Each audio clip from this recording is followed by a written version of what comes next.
আমার আল্লাহ রাগ হয়ে বলবেন লিমানিল মুলকুল ইয়াউম লিল্লাহিল ওয়াহিদিল কাহ্হার। আল্লাহ রাগ হয়ে যাবেন, মানুষগুলো পাগলের মতো হবে। ও আয়েশা, এতটা ভয়ঙ্কর হবে হাসরের মাঠ, আল্লাহর আদালতে কেউ দাঁড়াবার সাহসী পাবে না।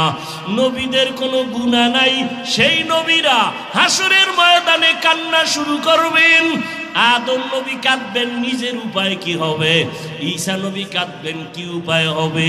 মুসা নবী কান্না করবেন, কি উপায় হবে? ইব্রাহিম নবীও কাঁদবেন, কি উপায় হবে? উম্মতের চিন্তা কেউ করবেন না।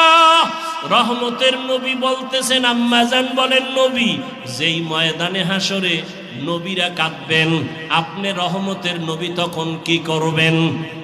আম্মাজানকে নবী বলেন, আয়েশা, তখন আমি উম্মতের জন্য আল্লাহর দরবারে মাকামে মাহমুদে সেজদায় পড়ে কান্না শুরু করব। মুসা নবী নিজেরে নিয়ে কাঁদবেন, ঈসা নবী নিজের কথা বলবেন আর কাঁদবেন, আদম নবী নিজের চিন্তা করবেন আর কাঁদবেন। আর আমি এমন রহমতের নবী, আমি আমার মাওলার দরবারে সিজদায় পড়ে কাঁদব, একবারও আমার চিন্তা করব না।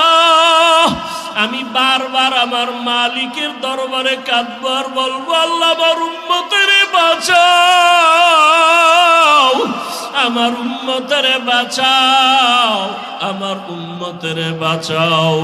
আমার কান্না দেখা মাত্র আমার আল্লাহ ঘোষণা দিবেন, নবী আপনি মাথা উঁচু করেন, আপনি কান্না করবেন না, আপনার উম্মতগুলো বাছাই করে আপনি জান্নাতের দিকে নিয়ে যান। আল্লাহ অর্ডার দেওয়া মাত্র